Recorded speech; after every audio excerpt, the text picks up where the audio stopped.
प्राचीन भारत में हिमालय की गहरी घाटियों में एक आश्रम था। यहाँ एक प्रसिद्ध और ज्ञानी गुरु का निवास था।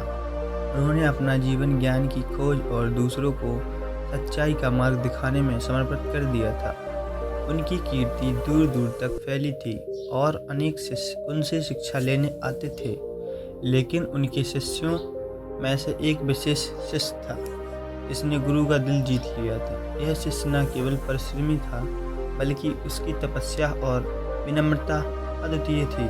गुरु ने उसे उच्च स्तर की शिक्षा देने का संकल्प लिया, लेकिन इसके लिए उसे कठिन परीक्षाओं से गुजरना था।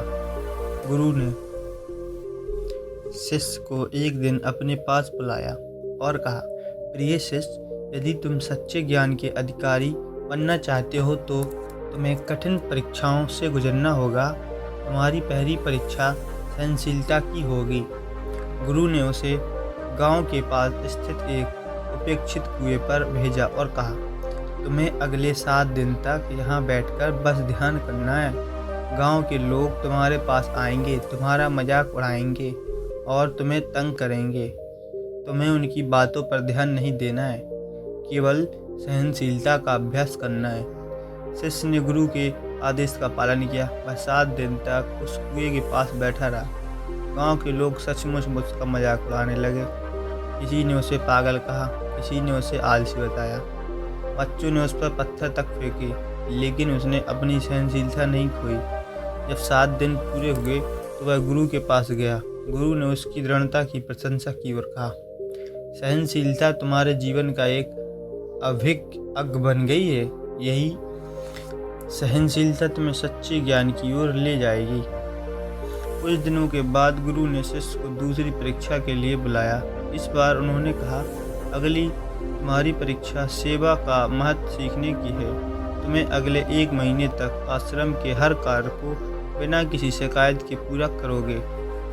आश्रम में जितने भी लोग हैं उनका ध्यान रखोगे और उनकी सेवा करोगे। शिष्य ने यह बात सुनी और बिना किसी हिचकिचाहट के सेवा कार्यों में जुट गया। वह सुबह जल्दी उठता, आश्रम की सफाई करता, भोजन तैयार करता और हर एक शिष्य का ध्यान रखता। उसकी सेवा भाव ने सभी का दिल जीत लिया। 1 महीने बाद गुरु ने उसे बुलाया और कहा, तुमने सेवा का महत्व समझ लिया है। सच्चा ज्ञान तब तक अधूरा है जब तक उसमें सेवा का भाव नहीं होता है। सेवा तुम्हें अंधकार से मुक्त करती है और यही सच्चे ज्ञान की नींव है। एक दिन गुरु ने शिष्य को तीसरी परीक्षा के लिए बुलाया। इस बार उन्होंने उसे एक घना जंगल पार करके दूसरे गांव तक पहुंचने का कार्य दिया। जंगल में खतरनाक जानवर थे और रास्ते अत्यंत कठिन थे। गुरु ने कहा, यह यात्रा तुम्हें आत्मनिर्भरता का पाठ सिखाएगी। रास्ते में जो भी समस्या आए तुम्हें स्वयं समाधान ढूंढना होगा। तुम्हारी कोई मदद नहीं करेगा। शिष्य ने हिम्मत दिखाई और यात्रा पर निकल पड़ा। रास्ते में उसे कठिनाइयों का सामना करना पड़ा। कभी उसे तेज बहती नदी को पार करना पड़ा तो कभी जंगली जानवरों से खुद को बचाना पड़ा। हर मुश्किल पर उसने खुद को संभाला और आगे बढ़ता रहा। कुछ दिनों की कठिन यात्रा के बाद वह सुरक्षित गांव पहुंच गया। वहां पहुंचकर उसने महसूस किया कि आत्मनिर्भरता ही सच्ची शक्ति है।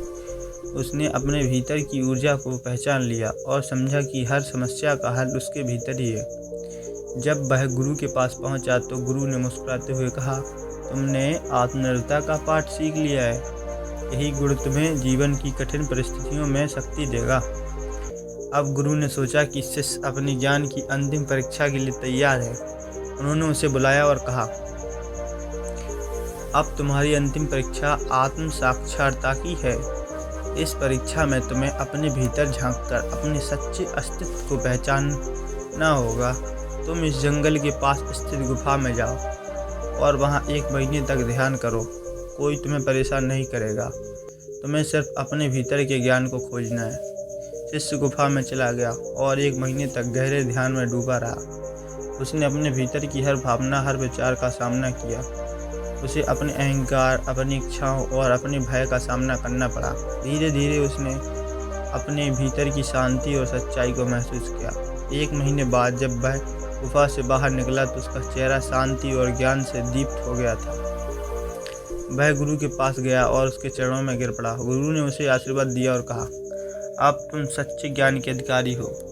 तुमने आत्म साक्षात्कार कर लिया है। यह ज्ञान तुम्हारा केवल तुम्हारा है। अब तो समझ संसार का है। इसको दूसरों के साथ बांटो और जीवन को आलोकित करो। गुरु और शिष्य का यह संबंध प्रेम, श्रद्धा और समर्पण का अद्वितीय उदाहरण है। शिष्य ने अपने गुरु के मार्गदर्शन में आत्म साक्षरता का मार्ग प्राप्त किया। यह कहानी हमें सिखाती है कि सच्चा ज्ञान बाहरी संसार में नहीं बल्कि हमारे भीतर है। इसे पाने के लिए हमें धैर्य, सहनशीलता, सेवा, आत्मनिर्भरता और आत्म साक्षरता का मार्ग अपनाना होगा।